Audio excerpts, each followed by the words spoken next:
Bienvenue dans cette nouvelle vidéo et aujourd'hui on va voir ensemble faut-il investir avec un PEA en bourse lorsqu'on est résident français. Donc juste avant de voir tout ça en détail avec mon ami et trader professionnel Viken Choboyan que je connais depuis 2007, donc bien avant que je démarre sur internet, je vous invite à cliquer sur le bouton s'abonner juste en dessous pour rejoindre plusieurs dizaines de milliers d'entrepreneurs à succès abonnés à la chaîne YouTube. Alors je vais tout simplement laisser Viken se présenter brièvement et ensuite on va tout de suite rentrer dans le vif du sujet. Est-ce qu'il faut avoir un PEA lorsqu'on est résident français, lorsqu'on souhaite investir en bourse? Donc salut Viken. Salut Maxence.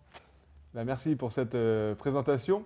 Donc moi je me présente rapidement, je suis trader pour compte propre, c'est-à-dire que j'investis mon propre capital sur les marchés financiers. Je fais ça depuis 2006 et je suis spécialisé sur les actions américaines. Donc j'achète des parts de sociétés qui sont cotées aux États-Unis. Par contre, c'est des questions que j'ai souvent, que Maxence a souvent, parce que la plupart des gens, la plupart d'entre vous certainement êtes français. Donc on nous demande souvent, est-il judicieux d'investir dans un PEA? Donc c'est ce qu'on va voir dans cette vidéo. Alors on va voir d'abord ce qu'est un PEA, quelles sont les conditions qui permettent d'être éligible au PEA, et ensuite quels produits financiers on peut acheter et pas acheter dans un PEA, et finalement on verra si c'est un bon choix d'investir dans ce type de compte. Alors un PEA, en fait PEA ça veut dire plan d'épargne en action. C'est un type de compte, c'est typiquement français, et ça vous permet dans certaines conditions, de réduire l'imposition sur vos gains en bourse. Je dis bien réduire parce que contrairement aux idées reçues qu'on entend parfois, vous n'allez pas payer 0% d'impôts et taxes, vous allez simplement réduire. Alors il y a plusieurs conditions déjà pour pouvoir ouvrir un PEA. Donc comme on l'a dit tout à l'heure, c'est réservé aux Français, donc il faut que votre résidence fiscale soit la France. Il faut que vous soyez majeur. Et si vous avez ces deux conditions-là, vous allez pouvoir ouvrir un PEA. Par contre, c'est un seul PEA par personne. Contrairement par exemple au compte titre, le compte titre c'est le compte par défaut qu'on investit en bourse. Le compte titre, on peut en ouvrir autant qu'on veut pour une seule personne. Le PEA, c'est un seul PEA par personne. Et dans ce PEA unique que vous allez pouvoir ouvrir, vous allez pouvoir verser seulement, entre guillemets, 150 000 euros. Alors déjà, vous pouvez verser que de l'argent, que en numéraire pour l'alimenter. Vous pouvez mettre que de l'argent. Contrairement à un compte titre, si vous avez un compte titre, vous pouvez transférer des actions que vous aviez dans un autre compte titre, même d'une autre banque. PEA, ce n'est pas possible. Donc là, c'est que du cash entre guillemets. Voilà. Donc quand je dis du cash, un virement bancaire sur le PEA, mais pas ramener d'autres actions d'un quelconque compte ou quelconque courtier que vous avez pu avoir par le passé. Là-dessus, là, c'est pas possible, c'est seulement virement bancaire. Voilà, exactement. Seulement en numéraire. Vous pouvez verser jusqu'à 150 000 euros sur le PEA. Alors, vous n'êtes pas obligé de les faire au début. Vous pouvez mettre par exemple 1 000 euros au début et puis faire d'autres versements par la suite. En tout cas, depuis l'ouverture de votre PEA, à chaque fois que vous versez de l'argent, vous alimentez votre PEA, c'est comptabilisé et vous pourrez faire des versements que jusqu'à 150 000 euros. Après, le PEA pourra dépasser les 150 000 euros. Si vous faites des bons choix d'actions, par exemple, vous faites des gains en bourse, là, votre PEA dépassera peut-être les 150 000 euros, mais ce sera grâce à l'argent que vous avez gagné, grâce à vos investissements d'argent qui était déjà dans le PEA. Après, il y a une petite chose qu'on ne connaît pas forcément, c'est que si donc, vous êtes majeur, vous allez ouvrir un PEA sur lequel vous mettrez jusqu'à 150 000 euros. Mais si vous avez des enfants qui sont majeurs, mais qui sont encore dans votre foyer fiscal à vous, ça peut être par exemple des enfants qui sont étudiants et qui ne travaillent pas encore, donc il faut qu'ils soient majeurs, et bien là, vous pouvez ouvrir un PEA à leur nom également. Et là, par contre, le PEA, ce type de PEA, vous pouvez mettre que jusqu'à 20 000 euros dessus.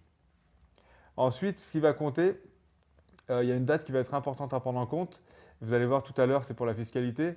C'est la date, ce n'est pas la date d'ouverture, c'est la date à laquelle vous aurez fait le premier versement sur ce PEA. Et vous allez voir, tout à l'heure, vous allez comprendre pourquoi cette date-là est importante et est à faire le plus tôt.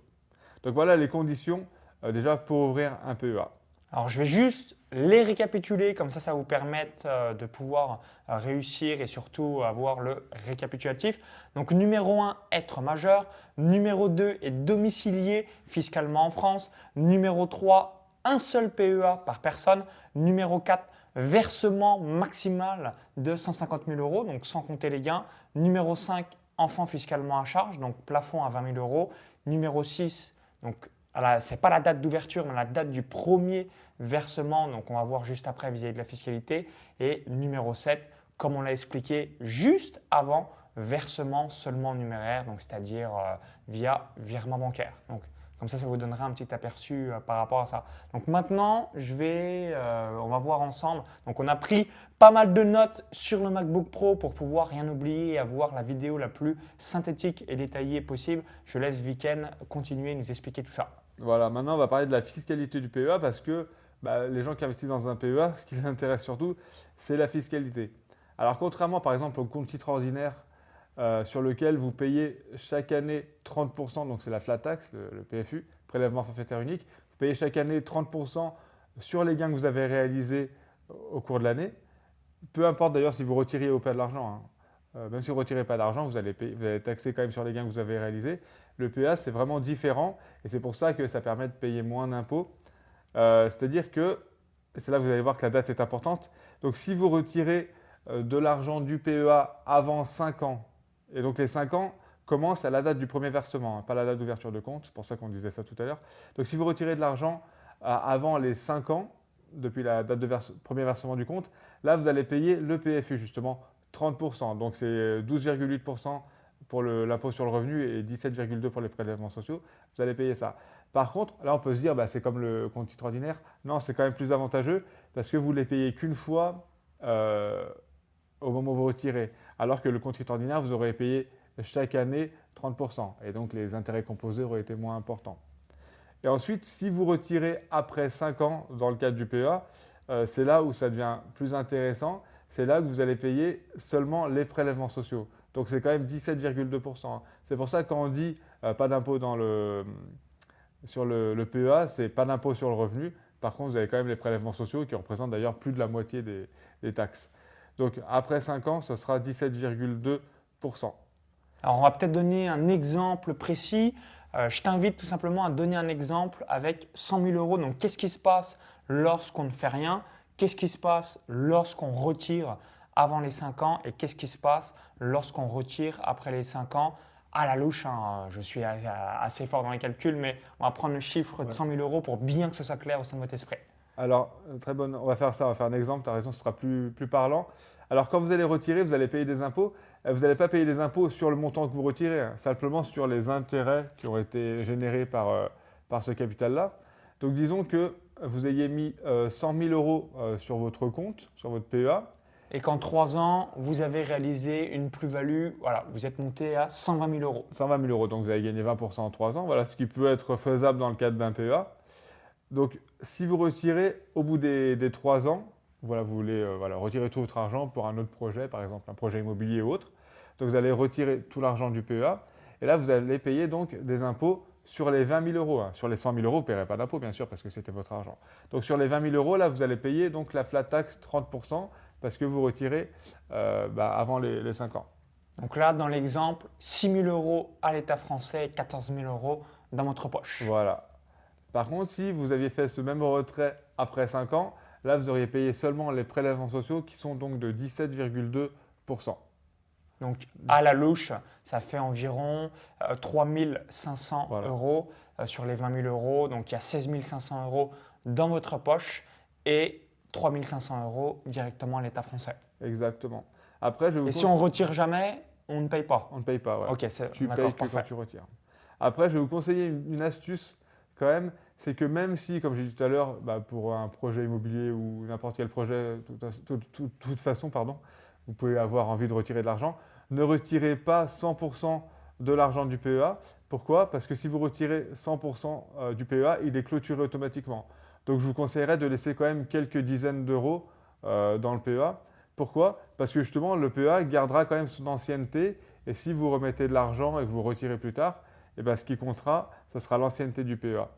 Donc voilà, parce qu'en fait, ce qui compte, comme vous avez compris, c'est qu'il ait plus de 5 ans pour avoir plus l'impôt sur le revenu, mais seulement les prélèvements sociaux.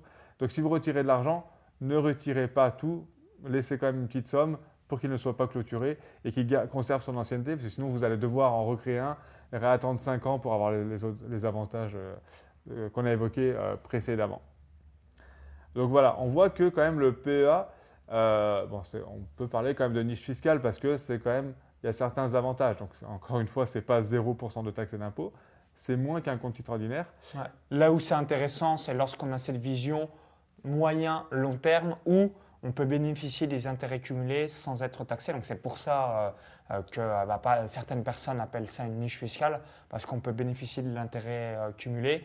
Mais comme vous l'avez bien compris vis-à-vis des explications qu'on a réalisées juste avant, eh bien, on est imposé quand même à un instant T où il faudra bien payer. Mais ça permet quand même en amont d'avoir ces fameux intérêts cumulés, donc cet effet cumulé au fil des ans.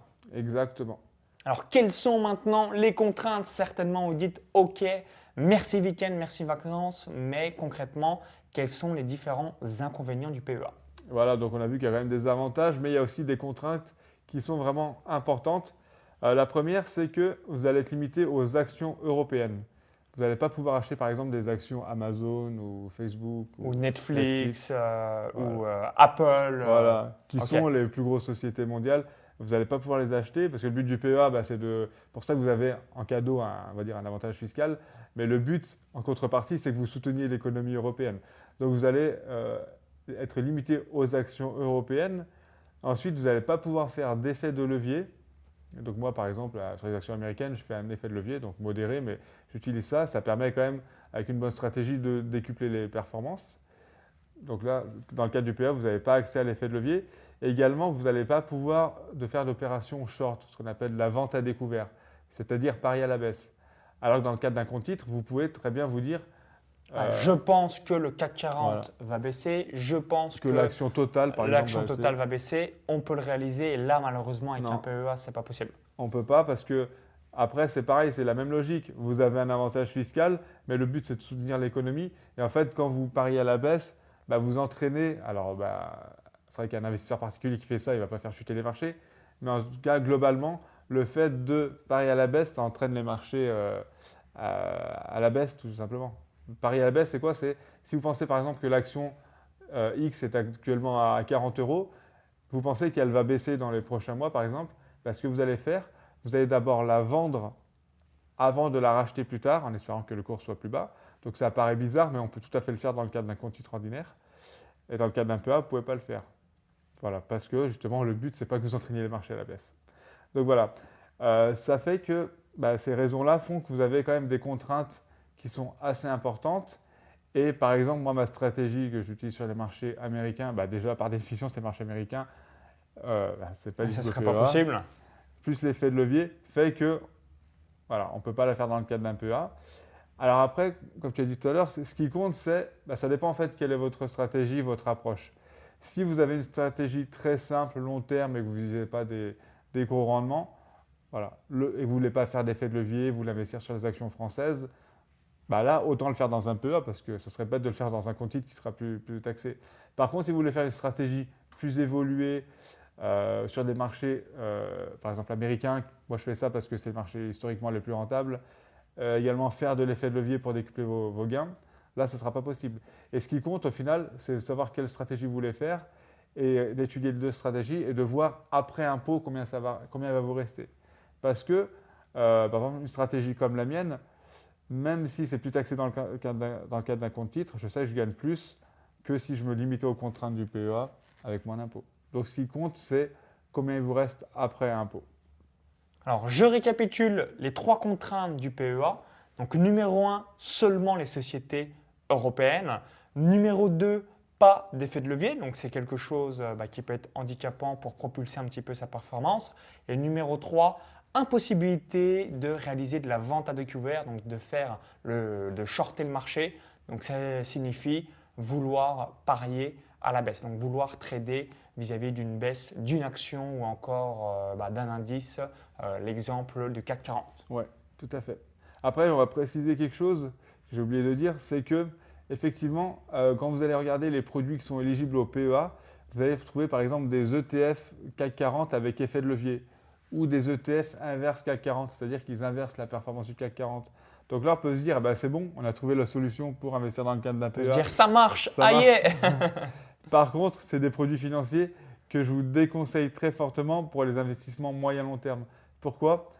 Parce que vous allez être soumis à ce qu'on appelle le bêta slippage. Et en fait, les ETF, par exemple, CAC 40 avec effet de levier, souvent vous reconnaissez parce que c'est dans le nom de l'ETF, vous allez voir ETF CAC 40 x2 par exemple, ça s'appelle comme ça, ou ETF inverse CAC 40. ces ETF-là, effectivement, vous avez de l'effet de levier, mais en fait, c'est dans le mode de calcul de l'ETF. Ils vont, si vous voulez, ils vont chaque jour remettre à zéro la performance du CAC 40 et ils vont calculer la plus-value de l'ETF à effet de levier sur la plus-value journalière du CAC 40. Donc comme ça peut paraître un peu abstrait, mais sachez que ça fait que si vous gardez ces ETF-là plus d'une journée, et bien la performance de l'ETF à effet de levier ou de l'ETF inverse va se décorréler du sous-jacent qu'il est censé suivre, et ça fait que ça ne va plus du tout ça va plus du tout correspondre à la réalité du marché. Donc voilà, pour ça je vous déconseille fortement ces ETF-là, et donc on peut dire que si on les élimine, on peut dire qu'il n'y a pas d'effet de levier possible dans le cadre d'un PEA. Ok, écoute, merci Viken vis-à-vis de ton feedback. Donc si vous avez aimé la vidéo, cliquez sur le petit bouton like juste en dessous. Dites-nous dans les commentaires sous la vidéo, est-ce que vous avez déjà investi en bourse et si oui, est-ce que vous avez déjà réalisé des investissements à travers un PEA? Donc dites-le nous dans les commentaires, ça permettra un petit peu d'avoir un retour d'expérience. Dites-nous également si vous avez un PEA, quels sont les avantages et les inconvénients. Est-ce qu'il y a quelque chose qu'on aurait oublié? Ça permettra à chaque fois d'avoir les vidéos les plus synthétiques et détaillées possibles. Si vous êtes jusqu'ici encore, vous avez tout simplement envie peut-être de vous dire « Ok, merci Viken, je veux que tu m'aides pour mes investissements boursiers ». Donc, je vous invite tout simplement à cliquer sur le lien dans la vidéo YouTube. Donc, Viken, est-ce que tu peux nous expliquer qu'est-ce que tu peux proposer aux personnes? Donc, moi, je suis membre du club Quanti Trading, donc gagner en moyenne 20% par an en 10 minutes par mois grâce à la bourse. J'ai investi plusieurs centaines et centaines de milliers d'euros vis-à-vis de ta stratégie et à terme 1 million d'euros et plus. Je te laisse tout nous expliquer. Oui, donc Maxence fait partie du club Quanti Trading que j'ai créé pour simplement partager mon portefeuille boursier.